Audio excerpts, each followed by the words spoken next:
Thank you for coming. My wish for every one of you is to leave this place being a better person than you are now. When we got the news,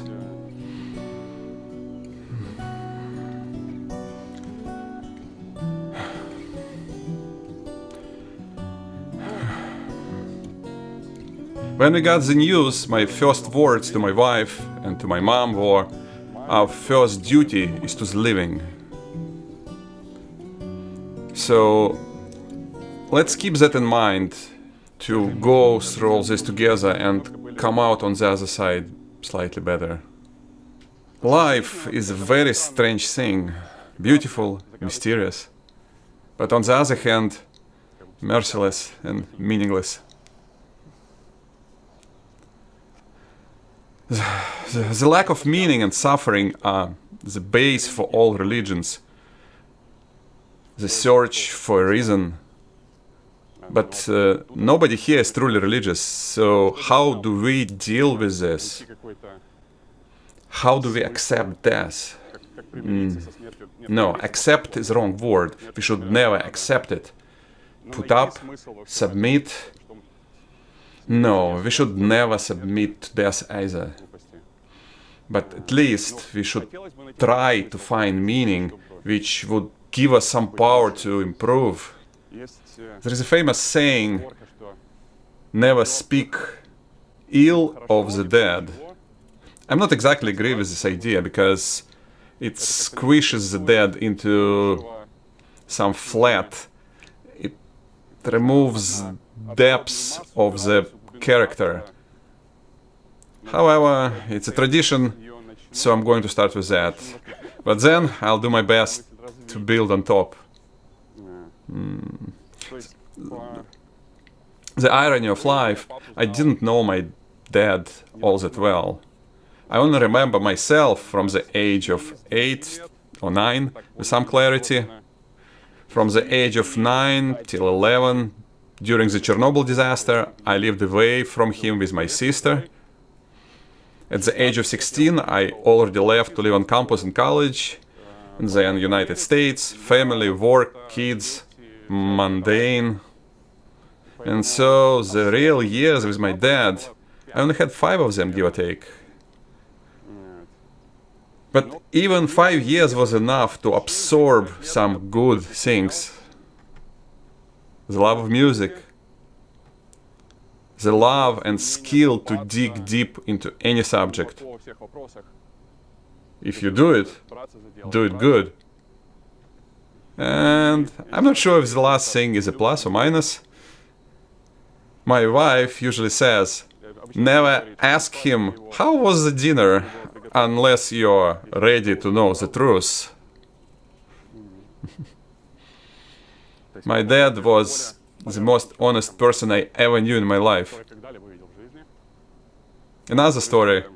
We went to see Sting perform last week, and I physically couldn't take the empty seats in the front row which we hadn't paid for. That's the level of discomfort. So, yes, there are upsides and downsides. But now I have an opportunity to pay back, as they say. That saying, never speak ill of the dead, can and should be extended. Never speak ill of the dead, but speak honestly. Because only this way we can learn the most important lessons from them. We are given pain and suffering to learn better. We learn from mistakes. For one reason or another, we learn the best from mistakes. So if we ignore pain and suffering, and we ignore the mistakes, we lose the opportunity to learn the most vital lessons for life. Which is so stupid. Let's try to be smart and get better. So, let's speak honestly. The certificate of death says heart attack. But as you might know, the last 7 years It was a continuous fight with dementia, which was getting worse by every day. But the real reasons, the root reasons of the last decade of decline and death, the major three reasons, which might not be obvious, they were: one, my dad took life and himself way too seriously, over the top seriously. God forbid you do something wrong or look stupid. And that just absolutely blocked his way to find himself in the later years, to keep learning, to play with kids, to find and maintain friendships. He was so afraid to look wrong, and that just limited him. Limited so much. So the lesson number one: never ever take yourself too seriously. Mistakes, that's how we learn. And that's how we make interesting history. They give us something to remember and talk about. So, make mistakes. Be light and learn. Don't wait.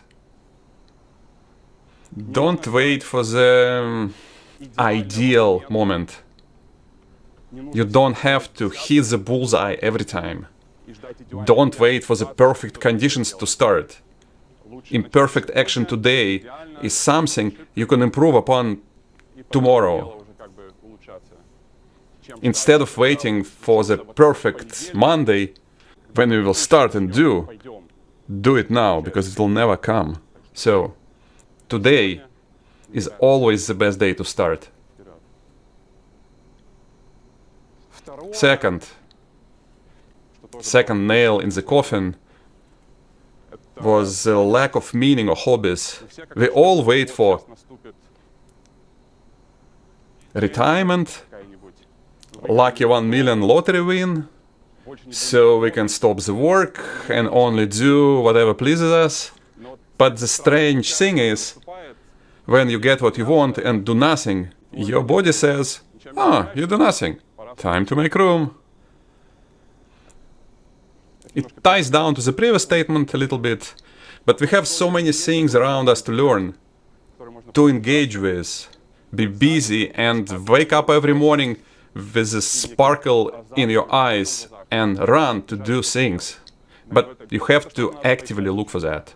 Find a way to apply yourself, and even if life will not get longer, it will get worthy of living.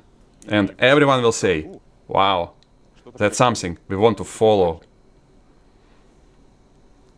The third problem, also tied to the previous, complete disregard for your own health. 7 years ago, when it all has started, I did the deep research of the topic of dementia, prevention, how to slow it down and improve. In the last 20 years, science and medicine has found a lot of new ways, which are not practiced yet because it takes a generation to get into the guidelines. But there are so many things: active physical exercises, regular sleep, dieting corrections for metabolic flexibility. So I went to my dad, told him what can be done. At that time he had all his wits intact, more or less, and understood pretty well what's going on. But what did he say? I have never ever done any self-improvement in my life, so it's not something I'm going to start now. Not because I can't, but because I want. So what could I do? He was looking for the ideal sneakers, ideal hula hoop, ideal Monday to start, and has never started. Which to me was so unexpected, because when I was younger, during those 5 years we had together, we spoke about it. His mom had the same problem, dementia, and at that time he said, it's much better to be dead, to jump from the roof, to shoot yourself, anything but get into the same situation. But when the time came to do something, what did he do? nothing. He did nothing. The thing is, we get used to the life we have, to the routine, and especially with dementia, well, there are different stories, but dementia changes your character. So, if you're going to wait for the day when you get diagnosed, it's going to be too late. So, to summarize everything, start today. Make mistakes, any way you can. Laughing, but start to improve. And if this story in any way will move you to get even a tiny bit better, then it wasn't for nothing. That's all. Blood will flow, the flesh and steel are one, trying the color of the evening sun. Tomorrow's rain will wash these stains away, but something in our minds will always stay. Perhaps this final act was meant to clinch a lifetime's argument, that nothing comes from violence, and nothing ever could. For all us born beneath an angry star, lest we forget how fragile